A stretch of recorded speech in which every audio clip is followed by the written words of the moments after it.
Qui exécute la refonte? En interne avec le prestataire actuel ou un nouveau? Si vous voyez cette vidéo, j'imagine que vous avez déjà bien planifié votre refonte et qu'il est maintenant temps pour vous de passer bientôt à l'action. Si vous n'avez pas encore eu l'occasion de faire votre cahier des charges, je vous invite à aller jeter un œil attentif à ma vidéo « Comment bien préparer la refonte d'un site web et les erreurs à ne pas commettre ». J'y détaille les informations à connaître avant de lancer votre refonte. Bon, maintenant que vous avez tout ce qu'il faut pour vous lancer, la question est de savoir à qui faire appel, n'est-ce pas?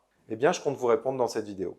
Une refonte, c'est avant tout un gros chantier qui nécessite 3 ingrédients essentiels pour une pleine réussite. Un budget adapté, du temps à investir et de solides compétences à mettre en œuvre. Qu'il s'agisse de la planification, de la rédaction, du développement, du référencement ou du marketing, il y a des dizaines et des dizaines de sujets à penser et il faut se sentir suffisamment prêt pour sauter dans le grand bain. Vous avez donc 2 solutions principales qui s'offrent à vous. La première est de tout faire tout seul, avec des équipes internes, et la seconde est de faire appel à un prestataire.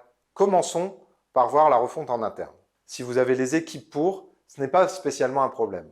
Cependant, le développement et la gestion d'un site nécessitent des compétences variées. Technique, développement, SEO, etc. Marketing, copywriting, design, ergonomie. Sauf si vous êtes une entreprise bien implantée dans le milieu depuis quelques temps, il est rare d'avoir les équipes pour en interne. Même si vous faites des économies en passant par vos propres salariés, vous allez prendre nettement plus de temps qu'en déléguant cette refonte à un prestataire externe. À cela s'ajoutent des compétences qui sont exigeantes car il s'agit de reprendre un projet existant. Si vous êtes le développeur de votre propre site, vous devrez peut-être faire appel à un rédacteur spécialisé en référencement pour vous accompagner sur la partie SEO et vous soulager de cette tâche. Dans tous les cas, une refonte en interne est un travail de plusieurs mois qu'il faut anticiper pour éviter que votre projet ne s'enlise contre votre gré. A l'inverse, un prestataire a souvent plus d'expertise en la matière. Il peut soit être votre développeur actuel, soit un nouveau. Quand on parle de cette option avec des administrateurs de sites web, le sujet le plus récurrent dans les discussions, c'est le prix. En réalité, ce dernier ne doit pas être un blocage, car vous n'avez pas forcément les compétences pour mener à bien cette refonte seule. On pourrait comparer cette situation à votre voiture.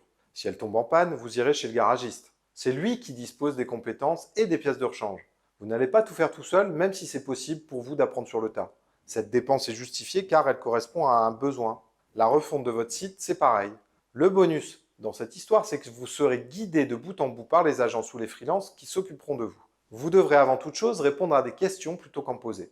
C'est un soulagement mental significatif qui, au bout du compte, va vous faire des économies. Confier la refonte de son site web à une agence permet d'avoir un résultat professionnel plus rapidement, d'investir moins d'efforts et de laisser vos équipes mobilisées sur le cœur de votre business. Dans les faits, trouver le bon prestataire s'avère être souvent la meilleure solution.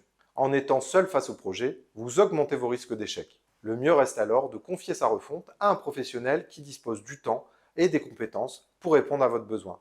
Et si jamais vous ne disposez pas encore du budget suffisant, il serait peut-être plus sage d'attendre un peu avant de lancer votre refonte, au risque de perdre ce que vous avez aujourd'hui, même si votre site est perfectible. Voilà, c'est déjà la fin de cette vidéo. J'espère qu'elle vous aura plu. Je vous invite à poser vos questions si vous en avez. J'y répondrai avec plaisir. Pour ma part, je vous dis à très vite. Ciao!